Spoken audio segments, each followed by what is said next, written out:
स्वागत है आप सबका इस वीडियो में जो मेरे चैनल पर पहला वीडियो होना चाहिए था, मगर मैं ये बना रहा हूँ 200 वीडियो बनाने के बाद। इसका कारण ये है कि शुरुआत सबसे ज़रूरी चीज़ होती है और ऐसा कहा जाता है well begin is half done, कि अगर शुरुआत अच्छी हो तो आधा मैदान तो आप यूं ही मार लेते हैं। तो मैंने बहुत सारे वीडियोस बनाए अपने विषय से संबंधित, जो कि है होटल फ्रंट ऑफिस, और ये वीडियो मुझे सबसे ज़रूरी लगता था, तो इसलिए मैं इसको बना रहा हूँ सबसे आखिरी में, ताकि ये सबसे ज़्यादा उपयोगी हो, काम की हो। तो मेरे सारे अपने स्टूडेंट्स जो एचएम हाजीपुर में एडमिशन ले रहे हैं, लेंगे कभी या ले चुके हैं, उन सब का स्वागत है। और बाकी सारे स्टूडेंट्स भी जो और कहीं पढ़ रहे हैं, उन सबको मैं चाहता हूँ कि वो कुछ बातों को अगर वो समझ पाएंगे तो उन्हें अपना करियर हैंडल करने में आसानी होगी। As you start on your career, ये जो यहाँ पे लिखा हुआ है, तो चैलेंजेस होटल में क्या हो सकते हैं। अगर आपको इसमें कोई डाउट है तो आप 2008 का टेरर अटैक याद कर लीजिए। और होटल एक बहुत ही रिस्की जगह होती है। अभी कोविड-19 का सीज़न चल रहा है, पीरियड चल रहा है, पैंडमिक है और सारे होटल्स बंद हैं। तो रिस्क होटल में क्या हो सकता है, आई थिंक अब आप अच्छे से समझ गए होंगे। तो बिना आपको डराए, बिना आपको चौंकाए, मैं आपसे शेयर करने वाला हूँ कुछ ऐसी ज़रूरी चीज़ें जो शायद आपको कहीं एक किताब में ना मिलें या बहुत ढूंढने के बहुत देर से बाद मिलें। मैं चाहता हूँ कि आप डे वन से इन चीज़ों को समझें और इसका इस्तेमाल करें। तो सबसे पहली चीज़ है कि आपको इस फील्ड में कामयाब होने के लिए क्या क्या चाहिए। तो सबसे पहला है अच्छा दिखना। अच्छा दिखने का मतलब सुंदर मेरा नहीं है और ना ही फैशनेबल है। स्मार्ट दिखिए, और ड्रेस जो आपकी होगी वो प्रोफेशनल होगी, मतलब आपका जो इंडस्ट्री में ड्रेस चलता है आपको वो पहनना है। होटल इंडस्ट्री की शुरुआत यूरोप में हुई और इसका डेवलपमेंट ज़्यादा अमेरिका में हुआ। तो आप जो कुछ भी फ़िलहाल पढ़ने वाले हैं अगले 3 सालों में, 4 सालों में, वो ज़्यादातर इम्पोर्टेड है वेस्ट से। वेस्ट यानी कि यूरोप और अमेरिका, और वहाँ की भाषा इंग्लिश है। तो इंग्लिश जो है वो भाषा है हॉस्पिटैलिटी की, और आपको उसमें अच्छा करना ही पड़ेगा। बाकी एक और बात भी है कि आपको जो आपके जो गेस्ट आएंगे वो सारे ज़्यादा विदेश से ही आएंगे, जो मैक्सिमम हाई स्पेंडिंग गेस्ट होते हैं, जो ज़्यादा पैसे खर्च कर सकते हैं। तो उनसे बात करने के लिए आपको इंग्लिश आनी ही चाहिए। फिर ये तीसरा है कि आपको अपने प्रोफेशन से जुड़ी जानकारियाँ तो होनी ही चाहिए, और आपने ध्यान देना है स्किल्स के ऊपर। पहले तो जो यहाँ पढ़ा है मैं उसको एक्सप्लेन कर देता हूँ कि होटल मैनेजमेंट बेशक डॉक्टरी की पढ़ाई की तरह या इंजीनियरिंग की पढ़ाई की तरह बहुत एडवांस ना हो, मगर इसका अपना एक बहुत पुराना नॉलेज बेस है जो सदियों पुराना है। लगभग जो फूड प्रोडक्शन है, जो खाना बनाने का जो तरीका है, मेरे एक और वीडियो है मेरे चैनल के ऊपर, आप देखेंगे तो लगभग 1300 ईस्वी से खाने के बारे में किताबें लिखी जा रही हैं, और अब तो ये काफ़ी डेवलप्ड हो चुका है। उसी प्रकार से एक से एक बढ़कर शेफ्स हुए हैं जिन्होंने इस पूरे प्रोफेशन को हाईली रिफाइंड बना दिया है, और इसको मास्टर करने में बहुत साल लगते हैं। तो आप इसको आसान ना समझें, ये भी एक डीप प्रोफेशन है और आपको यहाँ लंबी यात्रा करनी पड़ेगी।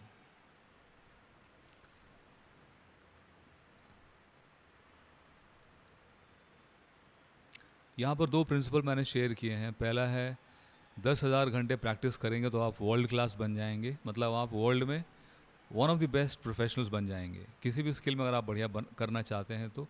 और दूसरा रूल है 21 दिन का, कि अगर आपकी कोई पुरानी ख़राब आदत है जिसको आप बदलना चाहते हैं, तो जो अच्छी आदत है उसको आप सिर्फ 21 दिन तक प्रैक्टिस कीजिए और आपकी वो आदत बदल जाएगी। एक किताब है रॉबिन शर्मा की, the monk who sold his Ferrari, तो ये विचार वहाँ से आया है।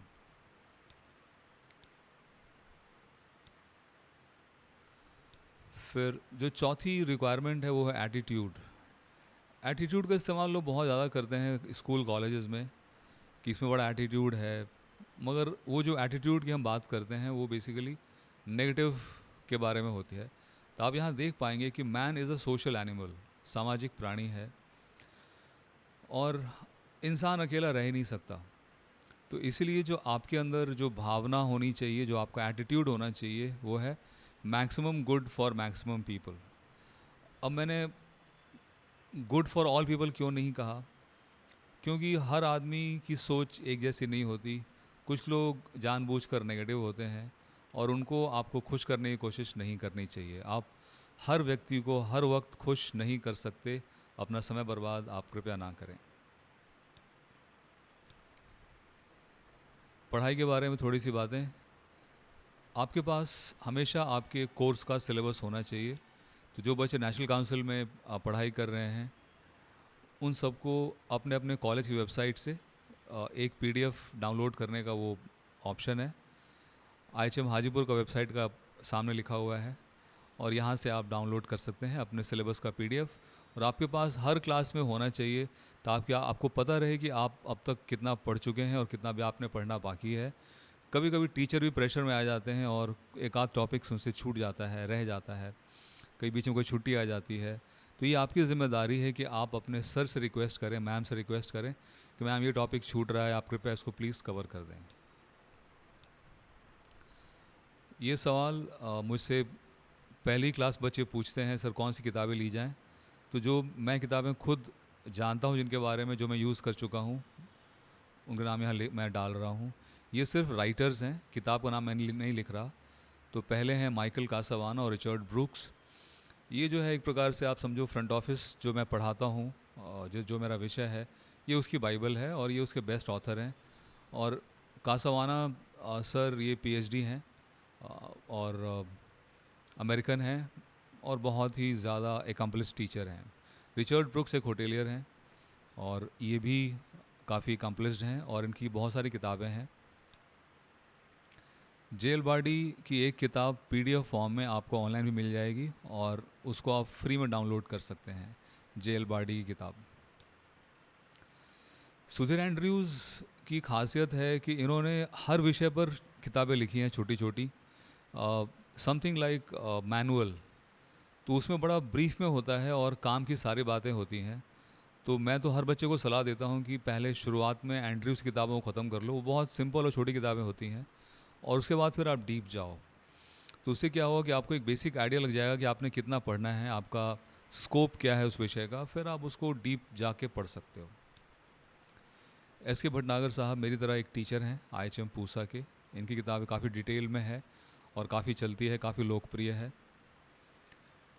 जटाशंकर तिवारी जी अभी पहले दिल्ली में थे, अभी शायद कुमाऊँ में हैं, उत्तराखंड में हैं, प्रोफेसर हैं होटल मैनेजमेंट के, और उन्होंने बहुत ही अच्छी किताब लिखी है फ्रंट ऑफिस के ऊपर।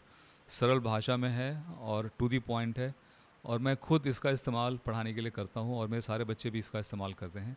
जटाशंकर तिवारी, ये एक बड़ी यूनिक सी किताब है अनुतोष भक्तों की।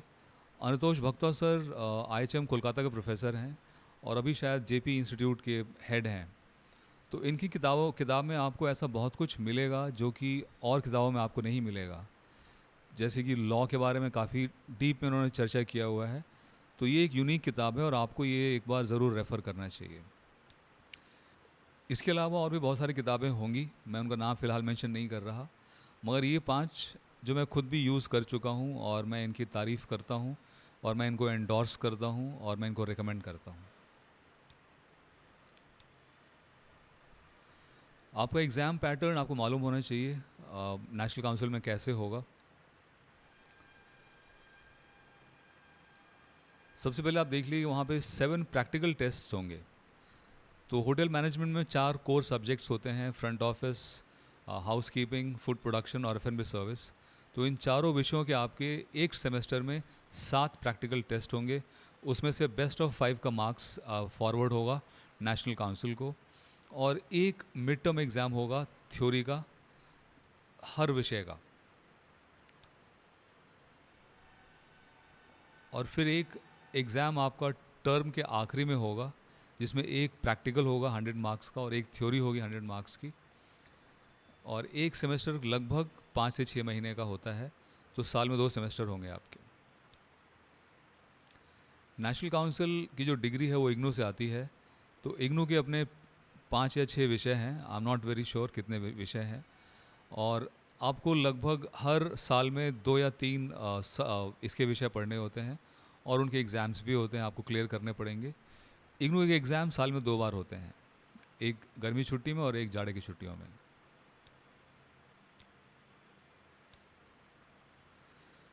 मैंने पहले भी कहा था कि इंग्लिश भाषा है हॉस्पिटैलिटी की, और आपको इंग्लिश में फ्लुएंट होना ही पड़ेगा।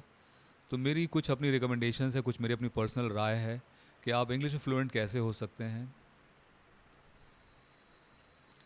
तो मेरी एक ही सलाह है कि इंग्लिश में बोलने की प्रैक्टिस कीजिए, सही गलत जो भी है बोलिए, क्लासमेट्स के साथ, टीचर के साथ, और कुछ जो काम की वेबसाइट्स मैं आपसे शेयर कर लेता हूँ।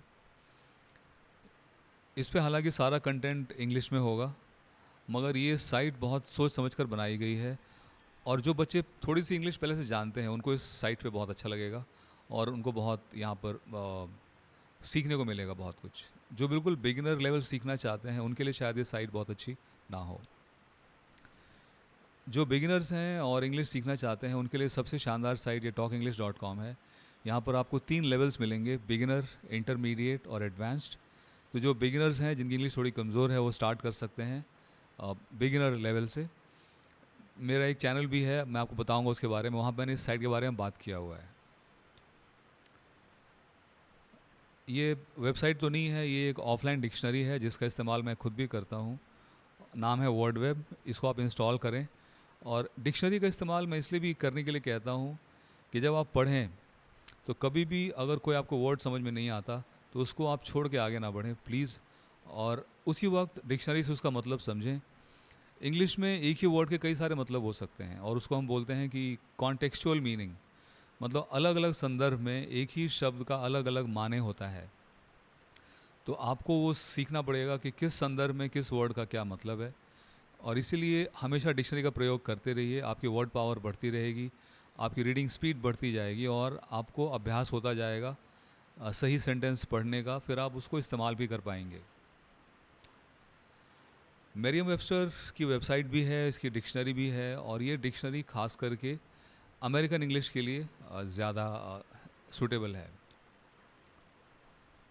और ऑक्सफोर्ड एडवांस लर्नर्स डिक्शनरी जो है, ये मैं खुद भी यूज़ करता हूँ। 450-500 रुपये की ये डिक्शनरी है, साथ में इसकी सीडी भी आती है जिसको आप अपने पीसी पे इस्तेमाल कर सकते हैं, और बहुत ही शानदार डिक्शनरी है। इसका अपना वेबसाइट भी है ऑक्सफोर्ड का, आप वहाँ भी जाके इंग्लिश सीख सकते हैं। और इंग्लिश सीखने के लिए साइट्स की कमी मेरे ख्याल से नहीं है, मैं बस कुछ सजेशंस दे रहा हूँ।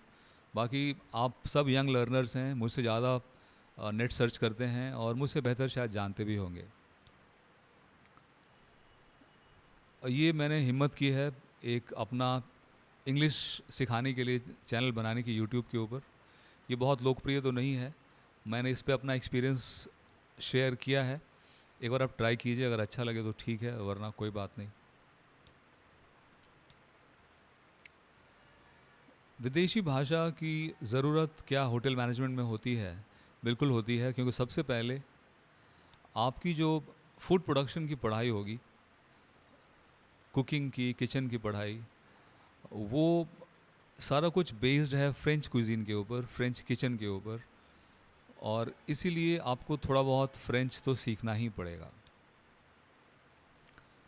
तो आप सब स्मार्टफोन यूज़र्स हैं, और डुओलिंगो एक ऐप का नाम है जो फ्री है, और इस पर आप 2 भाषा का इस्तेमाल करके एक फ़ॉरेन भाषा सीख सकते हैं। तो डुओलिंगो मैं रिकमेंड करता हूँ फ्रेंच सीखने के लिए। गूगल ट्रांसलेट भी एक ऐप है, जो पीसी यूज़र हैं तो उनको भी वो ऐप्स मिलेगा क्रोम ब्राउज़र के ऊपर, गूगल क्रोम के ऊपर, और यहाँ पर आप किसी भी भाषा का दूसरे भाषा में अनुवाद आराम से कर सकते हैं। मैं कभी आपको एक वीडियो बना कर दिखाऊँगा कैसे आप गूगल ट्रांसलेट पे बोलकर भी अनुवाद कर सकते हैं। गूगल लेंस मैंने खुद कभी इस्तेमाल नहीं किया, मगर मैं जानता हूँ कि ये फ़ोटो खींचता है और आपको बताता है कि एग्जैक्टली क्या है। तो इसका इस्तेमाल भी आप सीख कर सकते हैं, और डिशेस की फ़ोटो खींचने के लिए, मशीन्स की फ़ोटो खींचने के लिए, और जानने के लिए कि है क्या और ये इसका सोर्स क्या है, इसका इस्तेमाल क्या है। आईएचएम कोर वैल्यूज़ ये हमारे लिए है, टीचर्स के लिए है, हमारा नेशनल काउंसिल का ये कोर वैल्यूज़ है। मैं आपको ब्रीफ में बताता हूँ कि ये हम क्या अपने लिए अपने से उम्मीद करते हैं। पहला है कि हम अपने स्टूडेंट्स की रिस्पेक्ट करेंगे।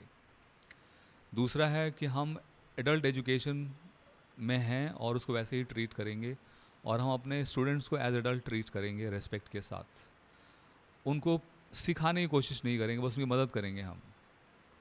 फिर हमारा तीसरा वैल्यू है कि हम खुद सीखेंगे, क्योंकि बिना सिखाए हमें कभी कॉन्फिडेंस नहीं आता, और हमारा नॉलेज हमेशा अप टू डेट होना चाहिए। फिर जो चौथा पॉइंट है वॉक द टॉक, इसका मतलब होता है कि जो आप भाषण देते हैं पहले इसको खुद प्रैक्टिस कीजिए। जैसे कि पुरानी कहानी है विवेकानंद जी की, कि एक बच्चे को सिखाना था कि गुड़ मत खाओ, तो उन्होंने कहा कि 1 हफ्ते के बाद आओ। तो माँ ने पूछा कि आपने इतनी सिंपल बात पहले क्यों नहीं कही। तो उन्होंने कहा, गुरुजी ने कहा कि मैं पहले खुद गुड़ खाने का शौकीन था, तो उस वक्त मैं कैसे भाषण इसको दे पाता बच्चे को। अब मैंने खुद गुड़ खाना छोड़ दिया है, अब मैं इसे सिखा सकता हूँ कि गुड़ मत खाओ। चौथा, पांचवा है एंटरप्रेन्योरशिप। इसका मतलब होता है कि मैं अपने काम को एज अ बिज़नेस ट्रीट करूँगा। और वैसे भी हमारे जो कॉलेजेस हैं ये सारे ऑटोनमस बॉडीज़ हैं, तो हमें अपनी सैलरी के लिए निर्भर रहना पड़ता है बच्चों की दी हुई फ़ीस पर। हमें सरकार से कोई ग्रांट नहीं मिलता अपने सैलरी के लिए।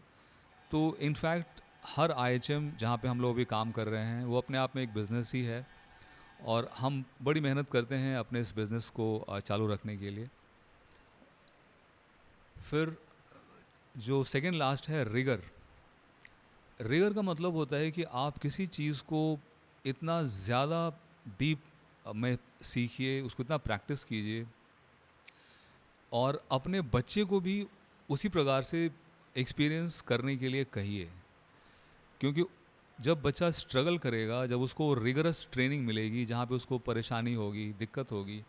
जैसे आर्मी की ट्रेनिंग होती है, क्या उसको आप म्यूज़िक सुनाकर आर्मी ट्रेनिंग करवा सकते हो?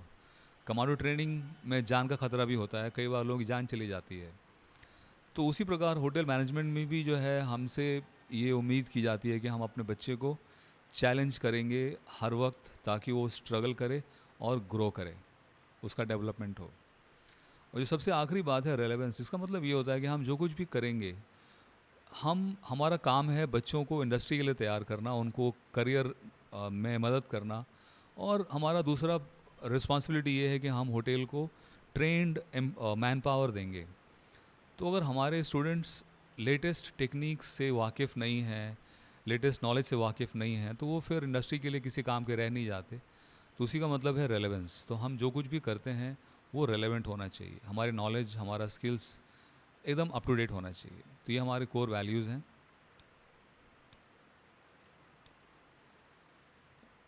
ये कुछ प्रिंसिपल्स हैं जो एडल्ट के अपने सीखने के बारे में होते हैं। सबसे पहला ये होता है कि एडल्ट जो है, उनको अगर कोई कान पकड़ के सिखाता है तो उनको अच्छा नहीं लगता।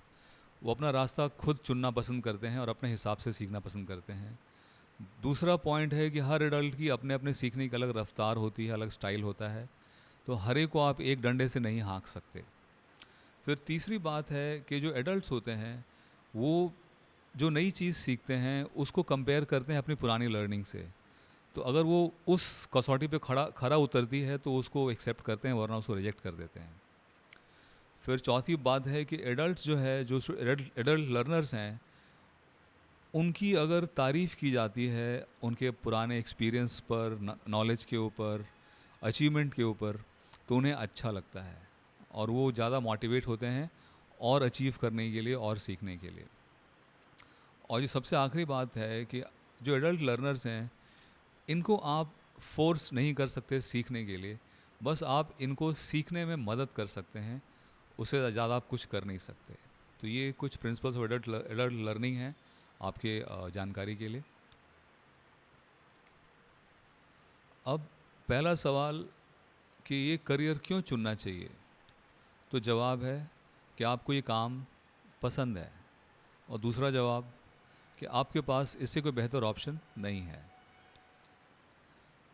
और जो लोग कई बार इस कोर्स को करते हैं मजबूरी में कि और कोई ऑप्शन नहीं है, उनको ये सलाह है कि अगर आपको वो ना मिले जिसको आप पसंद करते हैं, तो फिर आपको जो मिलती है आप उसी को पसंद कीजिए और खुश रहिए, क्योंकि नाराज़ रहकर कुछ मिलने वाला तो है नहीं। तो अच्छा है कि जो मिला है हम उसी का सबसे बढ़िया इस्तेमाल करें, उसी में तरक्की करें। कैसे करियर कैसे बनाएं? तो इसका जवाब है, आपके अंदर खुद की एक विल पावर होनी चाहिए, इच्छा होनी चाहिए कामयाब होने की। जो कामयाब होना चाहता है वही कामयाब होता है, जो कामयाब होना चाहेगा ही नहीं उसकी बात ही बेकार। फिर है कि आप जो भी सीख रहे हो आपकी प्रैक्टिस सही होनी चाहिए। अगर आप गलत चीज़ों को प्रैक्टिस कर रहे हो या गलत ढंग से सीख रहे हो तो आप गलत ही सीखते रहोगे। और सीखने का एक समय होता है, सही समय होता है। तो फर्स्ट ईयर की पढ़ाई फर्स्ट ईयर में ही होनी चाहिए, ना कि सेकेंड ईयर में।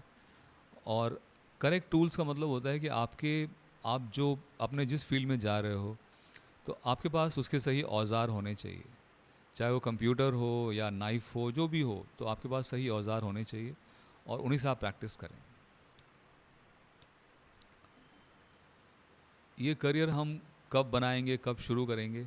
तो जवाब है अभी, तुरंत शुरू हो जाइए। इनफैक्ट अभी आप ऑलरेडी शुरू कर चुके हैं। अगर आप मेरा वीडियो देख रहे हैं अभी तक, तो आप ऑलरेडी शुरू कर चुके हैं। और जब तक आप अपनी लाइफ से सेटिस्फाइड ना हो जाएं, तब तक अपने काम पे चलते रहिए।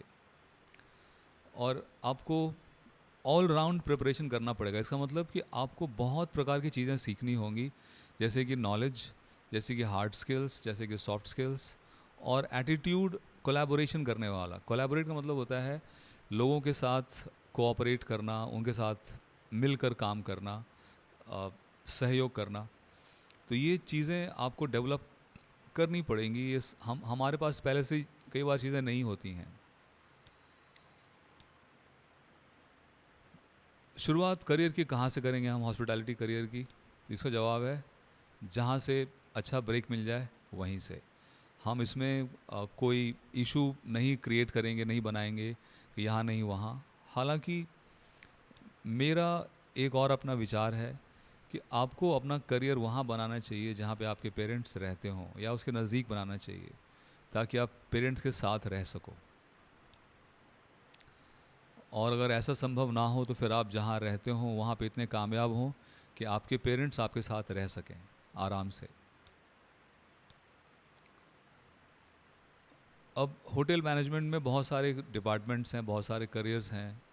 आप रेस्टोरेंट में जा सकते हो, होटल में जा सकते हो, इवन रिटेल में, क्रूज़ लाइन में, एयरलाइंस में, कॉल सेंटर में, आप कहीं भी जा सकते हो। तो आपको कहाँ जाना चाहिए? इसका जवाब है, जहाँ पे आपको काम करने में अच्छा लगता हो, जिसके बारे में सोच कर आपको अच्छा लगे, वहाँ जाना चाहिए। लेकिन आपके पास हमेशा एक प्लान बी होना चाहिए, जिसका मतलब होता है कि अगर आपकी जो फर्स्ट चॉइस है, आपकी जो पहली पसंद है, अगर आपको ना मिली तो फिर आपको वो सेकंड चॉइस के साथ जाना पड़ेगा। तो हमेशा कम से कम 2 प्लान लेकर चलिए। इंडस्ट्रियल ट्रेनिंग, जिसको इंटर्नशिप भी कहा जाता है, होटल मैनेजमेंट का एक बड़ा इंपॉर्टेंट कंपोनेंट है, हिस्सा है। और अलग अलग कॉलेजेस में अलग अलग प्रकार से ट्रेनिंग होती है। हमारे कॉलेज में एक सिंगल ट्रेनिंग होती है 24 या 28 हफ्तों की, लगभग 5 से 6 महीने के आसपास होता है वो। और ये आपको समझना बहुत ज़रूरी है कि जो होटल इंडस्ट्री है इसमें बहुत पैसे लगते हैं। एक बढ़िया होटल बनाने में, उसका एक कमरा बनाने में लगभग 1.5 से 2 करोड़ रुपए लगता है। तो इसका मतलब ये हुआ कि अगर आपके होटल 5 स्टार डिलक्स होटल में 100 कमरे हैं तो उसकी लागत कम से कम 150 से 200 करोड़ रुपए आएगी। और मुंबई जैसे शहर जो बहुत महंगे, जहाँ ज़मीन बहुत महंगी है, वहाँ पर ये लागत और ज़्यादा हो सकती है। तो ये मैं आपसे इसलिए कह रहा हूँ कि इन होटल में जो कि बहुत महंगे होते हैं, वहाँ पर जो स्टाफ की क्वालिटी भी होगी वो उसी हिसाब से होगी।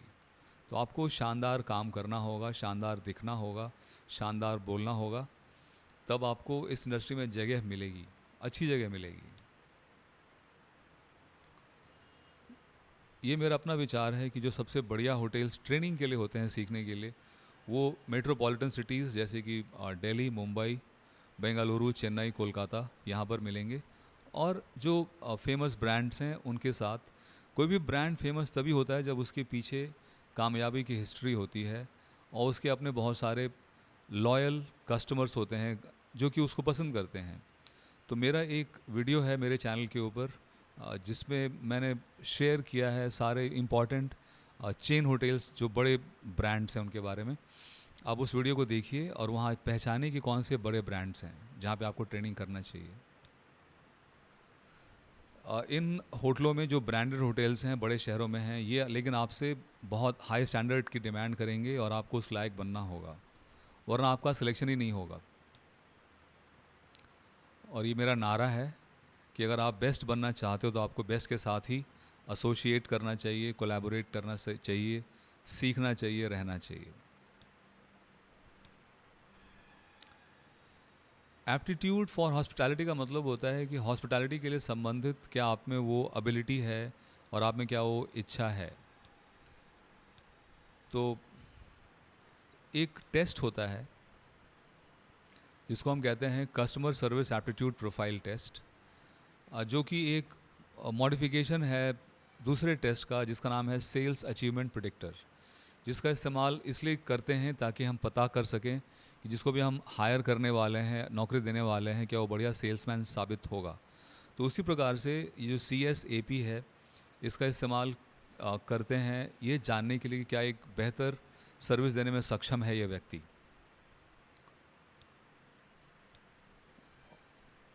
तो इसी से जुड़ा एक और पहलू है हॉस्पिटैलिटी में जिसको हम कहते हैं पर्सनालिटी ट्रेट्स।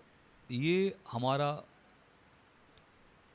साइकोलॉजी प्रोफाइल होता है जिसको चेक किया जाता है साइकोमेट्रिक टेस्ट के द्वारा। हालांकि इस पर विवाद भी होता है, लोग कहते हैं कि ये बहुत रिलायबल नहीं होते और अभी बहुत सी जगह पे इसका इस्तेमाल पे शायद पाबंदी भी लग चुका है, मगर कहीं ना कहीं एक कोशिश तो की ही जाती है कि इंसान के दिमाग के भीतर जाया जाए, उसको समझा जाए कि वो किस प्रकार का व्यक्ति है और अगर सूटेबल हो होटल के लिए तभी उसको हम हायर करते हैं।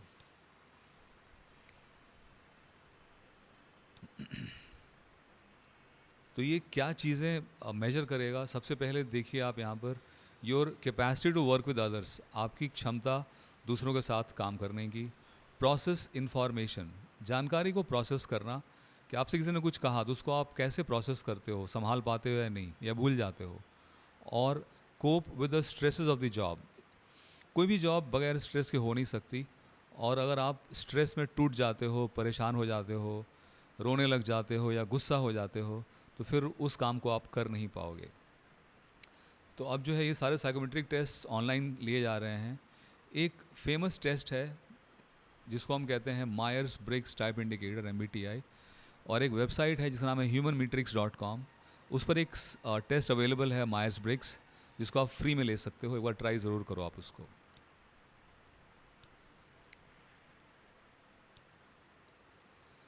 तो साइकोलॉजी की ज़रूरत क्या है हॉस्पिटैलिटी में?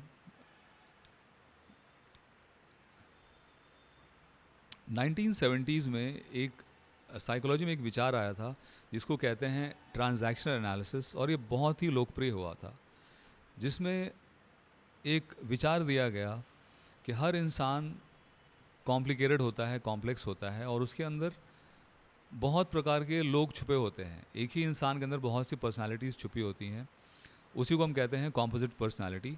और 3 मेन कंपोनेंट आइडेंटिफाई किए गए थे, पहचाने गए थे, पेरेंट, एडल्ट और चाइल्ड।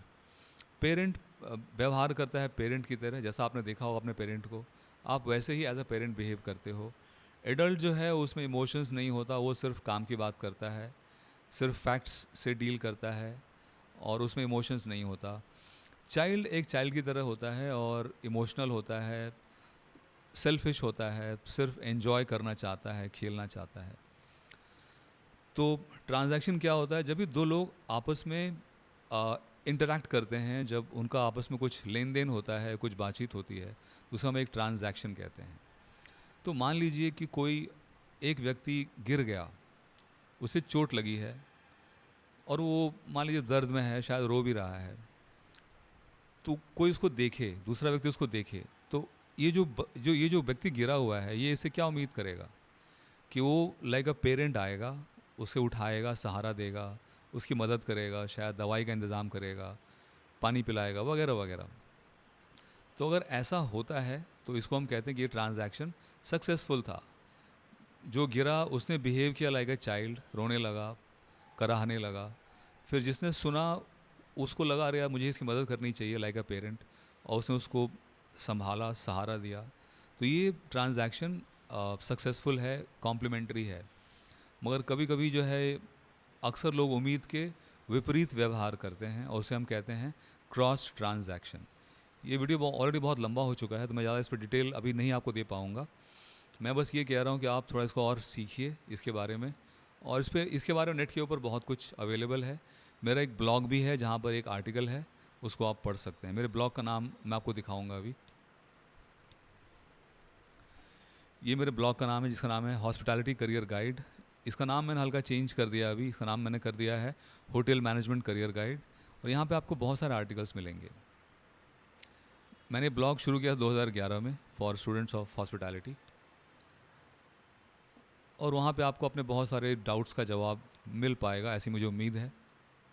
तो जब भी आपको कभी खाली समय मिले आप वहाँ ज़रूर जाएं और उस ब्लॉग को आप यूज़ करना सीखें थोड़ा सा। वहाँ पे आपको सारे आर्टिकल्स मिलेंगे आर्काइव में, उसको आर्काइव कहते हैं। मेरे उस ब्लॉग के पेज के दाईं तरफ आपको आर्काइव मिलेगा, वहाँ ढूंढिए और वहाँ पे आपको लिंक्स मिलेंगे, उस पर क्लिक करके आप आर्टिकल पे पहुँच सकते हैं। नेटवर्किंग क्या होता है? इंसान जो है सामाजिक प्राणी है, क्योंकि ये उसकी ज़रूरत है, वो अकेला ज़िंदा रह ही नहीं सकता। लेकिन इंसान एक भावनात्मक प्राणी भी है अपने स्वभाव के अनुसार। तो इमोशनल और सेल्फिश लगभग एक ही चीज़ मैं समझता हूँ। तो एक तरफ तो आप by instinct, by nature selfish हो, और दूसरी तरफ आपको समझ में आता है कि आप अकेले कामयाब नहीं हो सकते। तो आपको इसी दो चीज़ों का तालमेल बिठाना होता है। अपने कभी कभी अपने स्वार्थ पे लगाम लगाना होता है ताकि आप दूसरों के काम आ सको, तभी फिर दूसरा अपने स्वार्थ पे लगाम लगाएगा और आपके काम आएगा। तो नेटवर्किंग का सारांश यही है कि हमेशा स्वार्थी मत बनिए, कभी दूसरों के बारे में भी सोचिए।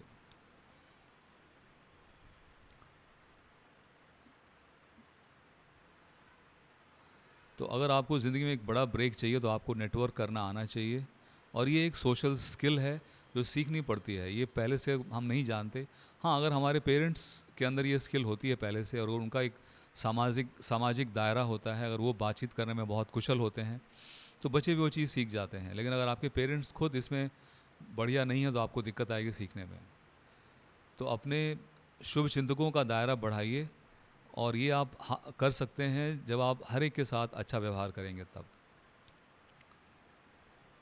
सबसे जो अच्छी जॉब्स होती हैं वो उनको मिलती हैं जिनको कोई रिकमेंड करता है, जिनको कोई रेफ़र करता है कि भाई साहब मैं इसको जानता हूँ, ये अच्छा लड़का है, ये अच्छी लड़की है, और उनको जॉब्स में हमेशा प्रायोरिटी मिलती है, प्रेफरेंस मिलती है।